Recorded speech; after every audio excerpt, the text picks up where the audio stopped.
Boa noite a todos. Sejam todos bem-vindos a mais uma noite de estudos. Uma perguntinha só. Quem que hoje está aqui que não participou da semana passada? E não?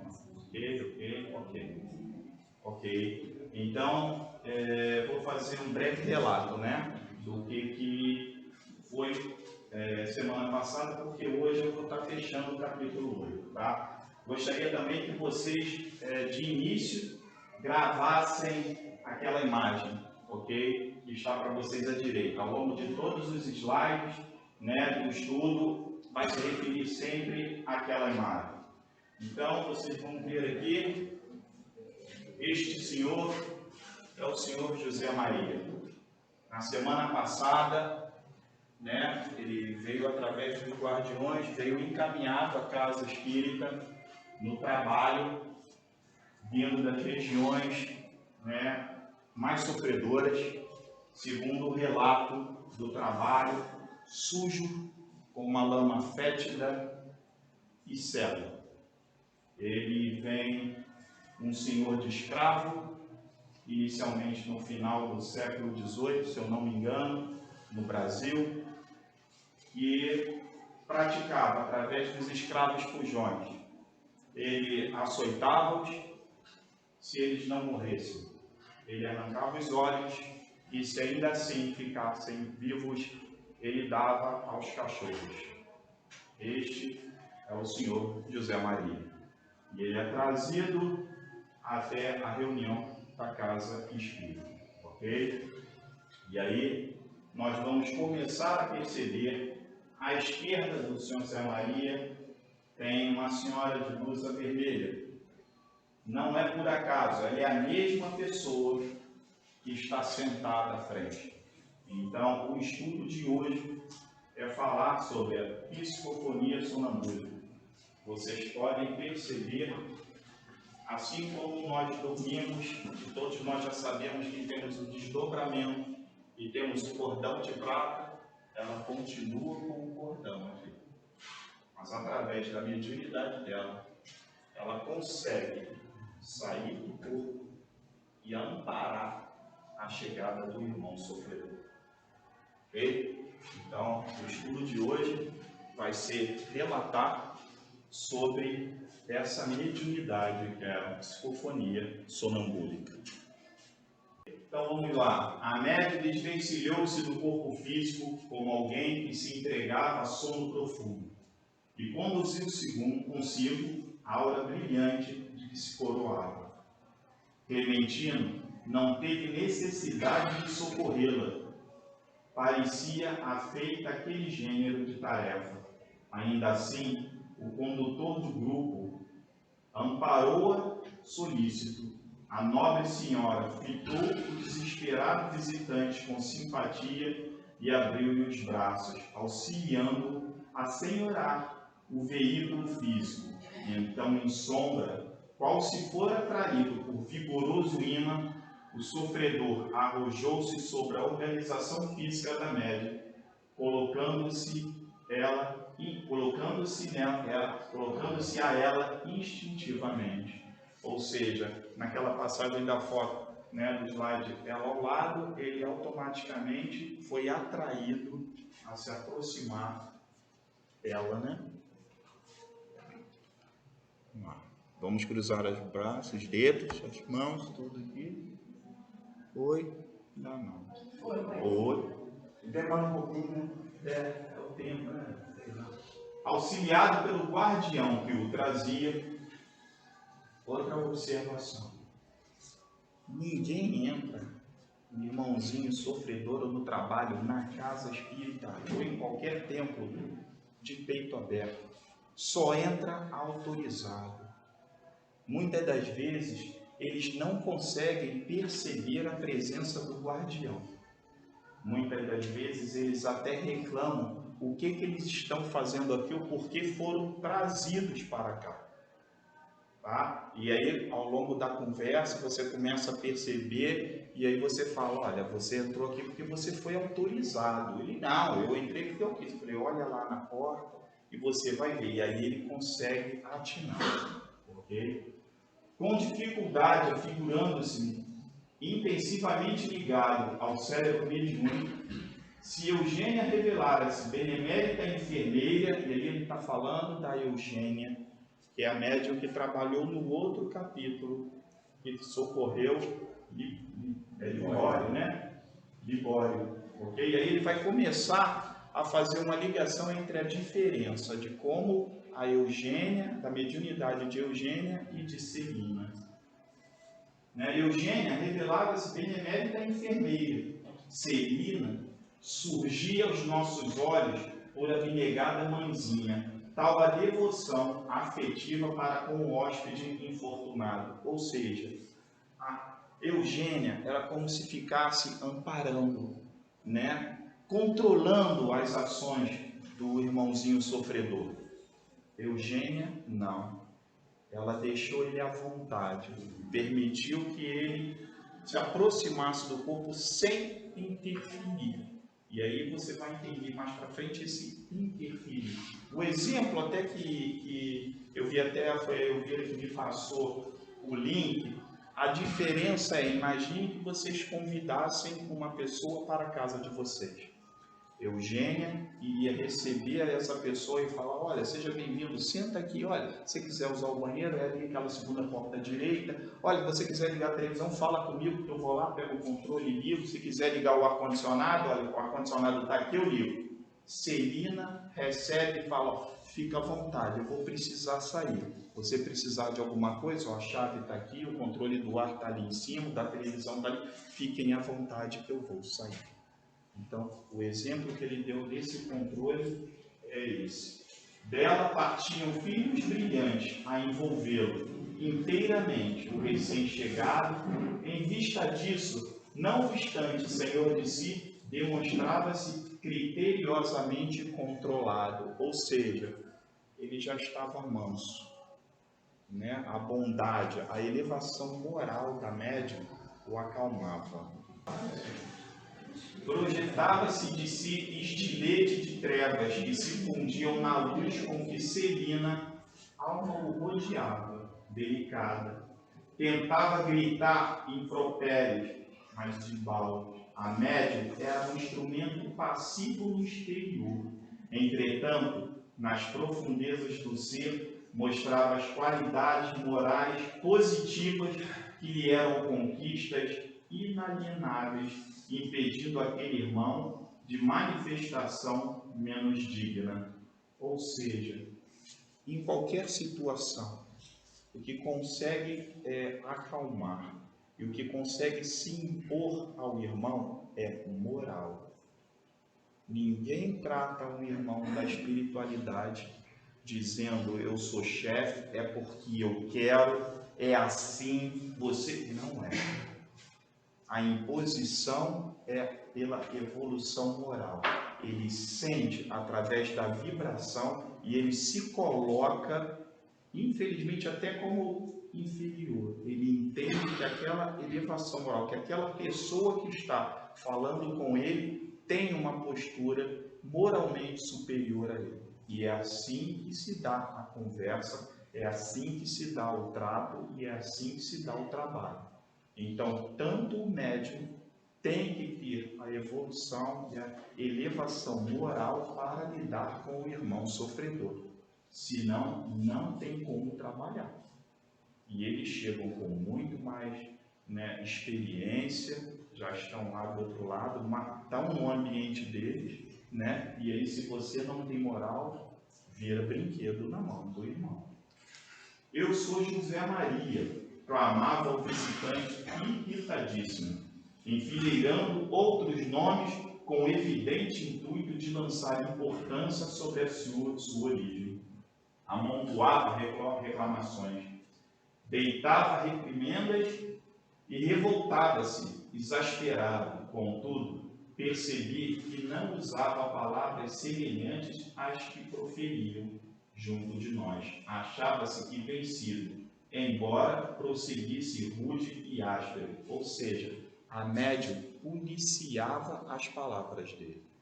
Ele podia falar palavrões e ela aqui não permitia que as palavras saíssem. Esse é com os trabalhos do médium, né? Faz parte do médium esse controle, ok? Por isso que a gente sempre fala, estudo, porque faz parte do médium, né? E aí ele percebe, na espiritualidade ele ouvia a forma como José Maria falava, mas Celina passava de outra forma, utilizando outras palavras.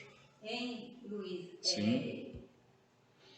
Fui visitar uma casa espírita, aí na hora do passe, né? Visitar não, eu já frequentava a casa espírita, né?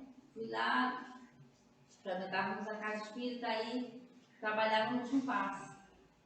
Aí um irmão que foi lá tomar passe, ele deu passividade e ele começou a incorporar um espírito lá.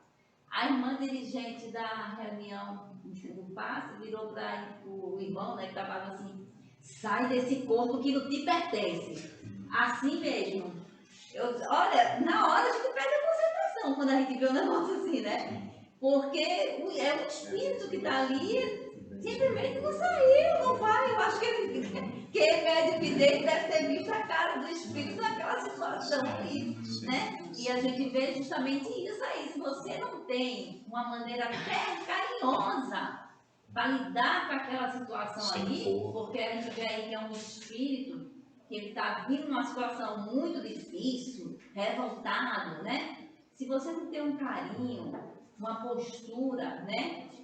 Para ele, vai ficar difícil. Não adianta eu chegar para ele e dizer assim, sair desse corpo que não te pertence, que ele vai ter. O que acontece? O princípio básico é: ninguém gosta de sofrer. Ninguém gosta de sentir dor. Ninguém gosta de estar em lamaçal, afundado em lama, no frio, na fome e na dor. Porém, a dor e o sofrimento nos faz criar carcaças para nos proteger. Então, o que acontece com esses irmãos nada mais é do que isso. Eles chegam aqui, você conversa com eles, eles dizem que não estão sentindo dores nenhuma. Chegam sorrindo, arrogantes. Por quê? É a dor. E aí o trabalho dos médiuns, do dialogador, conversando, e aí você só em tocar começa a conversar com ele, e aí ele começa você agindo de certas formas pela intuição, que é você intuído, e aí ele começa a chorar, às vezes chora de dor ou dizendo que está doendo, e aí você consegue iniciar o trabalho e inicia a conversa. Então, o que a gente precisa entender é o que a lei de Deus, né, que é o que Cristo pregou, o amor. O amor, ele vence tudo, né? As lágrimas, a gente costuma falar que lavam a alma. Ninguém está aqui para receber um irmão para dar lição de moral, porque nós não temos. Muitas das vezes erramos muito mais do que eles.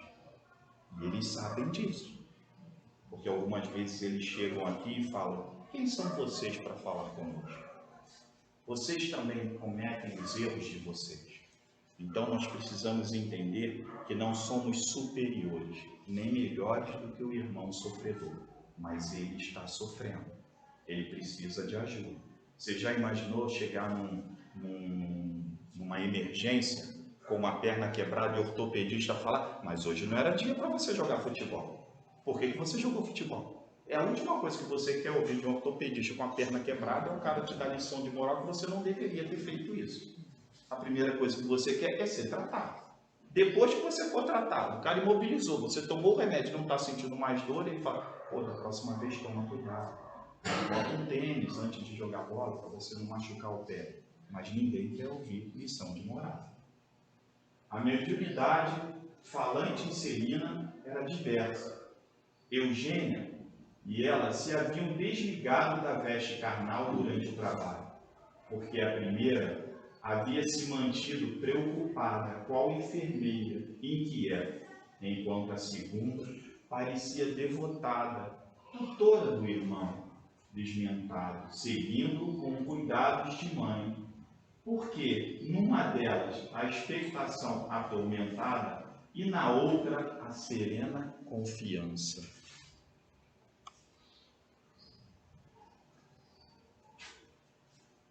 Desculpando-nos a condição de aprendizes aulos, passou a esclarecer-nos, enquanto Clementino e Raul Silva amparavam o comunicante por meio de orações e frases renovadoras de incentivo ao bem. Ou seja, o mentor da casa, junto com o dialogador, começava a conversa com o irmão sofredor. E Hilário estava perguntando em dúvida sobre a situação. Celina explicou bondoso: é sonâmbula perfeita. A psicofonia, em seu caso, se processa sem necessidade da corrente nervosa do cérebro mediúnico à mente do hóspede que ocupa. Não há comunicação sem a ligação. O irmãozinho chega, ele só consegue se manifestar, conversar através da ligação do irmão desencarnado com o irmão encarnado. No caso da Celina, pela mediunidade dela, né, da evolução e da capacidade mediúnica dela, ela não necessitava dessas ligações.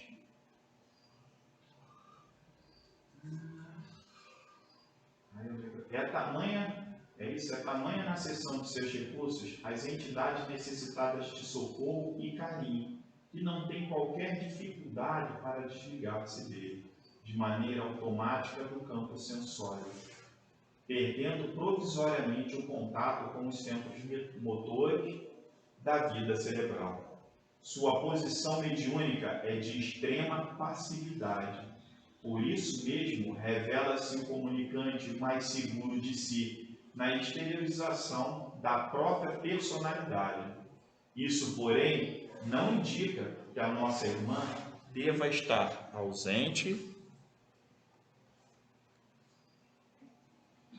ou irresponsável junto do corpo que lhe pertence.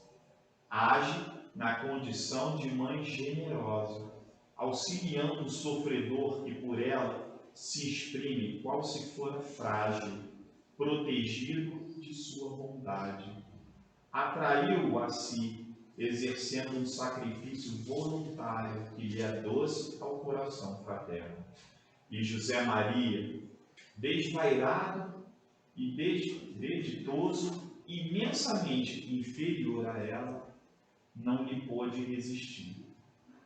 Permanece assim agressivo tanto quanto é, mas vê-se controlado em suas menores expressões, porque a mente superior subordina as que lhe situam a retaguarda. Ou seja, por mais raivoso, por mais chateado que ele estivesse, a sensação lhe dava conforto. Ele se sentia bem, né? É difícil para quem não acompanha o trabalho, mas eles têm essa necessidade, esse conforto, esse alívio, nem que seja momentaneamente, eles têm esse alívio. Impelido a obedecer-lhe, receber-lhes as energias mentais constringentes que o obrigam a sustentar-se em respeitosa atitude, não obstante, revoltado, como se encontra. O ex-tirano rural começava a assimilar algumas restas de luz. Hilário perguntou: embora seja preciosa, auxiliar, como vemos, não se lembrará Celina das palavras que o visitante pronuncia por seu intermédio? Se quiser, poderá recordá-las com esforço, mas na situação em que se reconhece, você não vê qualquer vantagem na retenção dos apontamentos que houve. Qual a finalidade? O porquê da médium gravar e querer fixar isso na mente dela, o que o irmão estava falando? A função dela é como instrumento de auxílio, de ajuda. Para que ela vai guardar? Não há necessidade. Porque você precisa, ninguém aqui precisa perguntar o nome do irmão que chega. Não interessa quem é. Não interessa o porquê. O que ele fez não nos cabe. Ele não está aqui para ele se abrir, para ele ficar com vergonha, sem graça do que ele fez ou do que ele está passando. Ninguém aqui vai falar, tá vendo? É por isso que você está lá no umbral. Ninguém pode fazer isso. Por quê? E é o que ele fala ali de Celina. O porquê, a evolução dela, o que isso vai trazer para ela. Indubitavelmente, ponderou meu colega, observamos singular diferença entre as duas médias que caíram em transe. Tenho a ideia de que, na psicofonia consciente, Eugênia exercia um controle mais direto sobre o hóspede que lhe utilizava os recursos, ao passo que Dona Celina, embora vigie o companheiro que se comunica, deixa-o mais à vontade, mais livre.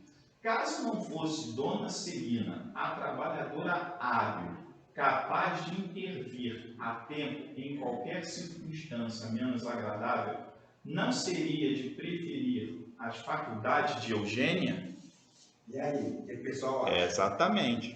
O que você acha? O que vocês acham? Gente, é porque é a Eugênia. É a capacidade moral que ela tem. A bondade que ela tem. Não é qualquer um. Porque fica muito mais fácil, se o médium não tiver preparo, do irmãozinho ter o domínio do aparelho. Se o médium não tiver o domínio, o controle através do estudo e moral na psicofonia sonambúlica, o irmãozinho toca um terror. Toca um terror. Tumultua. Sim, Hilário, você tem razão. O sonambulismo puro, quando em mãos desavisadas, pode produzir belos fenômenos, mas é menos útil na construção do bem. A psicofonia inconsciente, naqueles que não possuem méritos morais suficientes à própria defesa, pode levar à possessão, sempre nociva, e que por isso apenas se evidencia integral os obsessos que se renderam às forças vampirizantes. Hilário refletiu um momento e tornou a considerar. Aqui vemos a médium fora do vaso físico, dominando mentalmente a entidade que lhe é inferior. Mas, se o contrário, se tivéssemos aqui uma entidade intelectualmente superior, senhorando mentalmente a médium, ou seja, ele já faz outra pergunta. E se for um espírito evoluído? Se for um mentor que vem, como é que é o trabalho junto à médium? Nesse caso, Celina seria naturalmente controlada. Se o comunicante fosse, nessa hipótese, uma inteligência degenerada e perversa, a fiscalização correria por conta dos mentores da casa. E tratando-se de um mensageiro com elevado patrimônio de conhecimento e virtude, a médium apacivar-se-ia com satisfação, porquanto lhe aproveitaria as vantagens da presença, tal como o rio se beneficia com as chuvas que caem do ano. Então, se porventura fosse um irmão, sofredor, e ela não conseguisse o controle, o mentor da casa agiria. Um irmão, um mentor de elevada moral, a médium ia absorver, ia se sentir bem. As vibrações são diferentes. O instrutor ia continuar, mas Clementino solicitou-lhe um concurso para a remoção de José Maria, que algo renovado principiava a aceitar o serviço da prece, chegando mesmo a atingir a felicidade de chorar. Percebam o estado mental que este irmão chegou.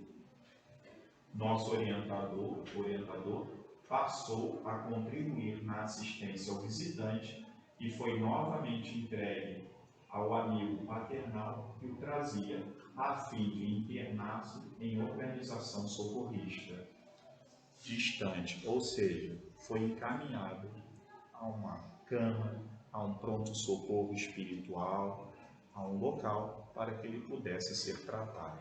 Mesmo porque o local onde ele estava, ele sofria as influências de todos aqueles irmãos que ele fez sofrer. Então, uma forma de alívio, primeiro, trazer ele à casa espírita, ele tomar aquele choque de realidade. Ele percebeu que ele agiu errado, uma ponta de arrependimento, começou a chorar, e ali foi o suficiente para que ele pudesse ser amparado e encaminhado, de uma forma de proteger a ele de todos aqueles irmãos que durante a encarnação dele, ele fez mal. Ok, meus irmãos? Aqui finaliza o slide. Alguém gostaria de fazer uma pergunta, um comentário? Pergunta para eles. Uma dúvida, quando está falando de sonambulismo, é o conceito que a gente tem de sonambulismo mesmo, que a pessoa acorda e já aquele processo. Pode ser o processo mediúnico. Em que aí tem outro espírito que está aí. Não, nesse caso, o próprio espírito dele. Eu tenho uma irmã, ela... O sonâmbulo, quando era ele, o espírito dele, com ele mesmo, vivendo algumas vidas passadas, comunicações dele, animismo. Okay? Então, quando a gente vê, ele saiu, ele começa a falar, ele está falando, é o espírito dele, a alma dele, que está se comunicando. Por isso que muitas das vezes você não consegue comunicar, conversar, porque ele traz informações muitas das vezes de outras vidas ou de algum outro momento. Ou ele vai em outra interação. Exatamente, sim. E ele ali, ele sai do corpo, desprende e ele começa, ele vivenciar a experiência dele. Ok? Eu tenho uma irmã que ela é sonâmbula, mas a atitude dela sempre foi e é a mesma. A gente não consegue entender isso até hoje. Ela levanta, com os olhos abertos, normal, Sim. vai até a cozinha, enche um caneco d'água, volta na sala, derrama aquela água, volta na cozinha, bota o caneco, vai para a cama dele. É sempre assim. Quando acontece, é sempre assim. A mesma coisa. Fixação mental. Sim. Fixação mental Esse dela. foi Quadro. Coisa anterior. Fixou o quadro em alguma situação e ela repete como vício. Automático. Tá ligado ao automático. Claro, para mim, por exemplo, quer dizer, como ela falou agora do efeito do sonambúlico, uma pessoa dentro de casa, e a gente fala aqui de uma sessão espírita. Sim. Dar exemplo, né? Sim, sim. Então, a pergunta dela também foi, eu acredito que ela tenha feito em cima do mesmo efeito, do mesmo fenômeno. Mas não é isso que a gente está falando, né? A gente não está falando dos desdobramento solar. Nesse caso, não. Nós estamos falando dentro da reunião. É o tipo de mediunidade. É o tipo da mediunidade.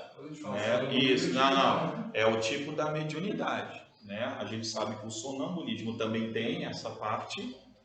Mas isso, não. Mas aqui do caso é o médium sonambúlico. É a psicofonia sonambúlica. Ele consegue sair, ele tem o controle, ele não tem os laços, não precisa ter as ligações mentais, né, orgânicas com o irmão desencarnado, né? E aí ele mostra aquela diferença da Eugênia, que trabalha, que controla, que tenta controlar a parte física do soco na mesa. A Eugênia consegue fazer tudo isso através da mente, ela controla. No outro ele trava o irmão. Ok? Alguma outra pergunta?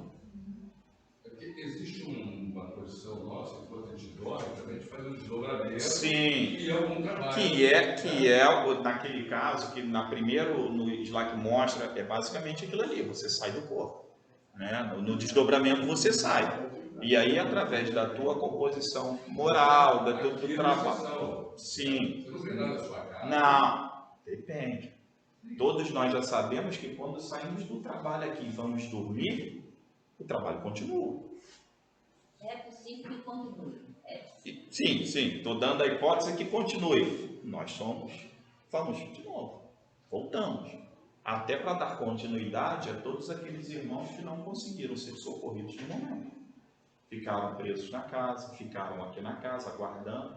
Então, Existe essa possibilidade, ela é concreta, não é uma coisa que pode acontecer, não. Se o mentor entender que precisa que o corpo mediúnico trabalhe novamente, depois que todo mundo dormir, galera, retorna e vamos continuar o trabalho. Por isso que é importante também um sono pleno, né? Para a gente poder trabalhar. Exatamente, exatamente. Ter a concentração, o estudo, a parte moral, porque se a pessoa não tem a parte moral, ao invés de ir aqui, vai confusar, porque ele tem o livre-arbítrio. O mentor não vai amarrar e trazer. Não vai amarrar e trazer.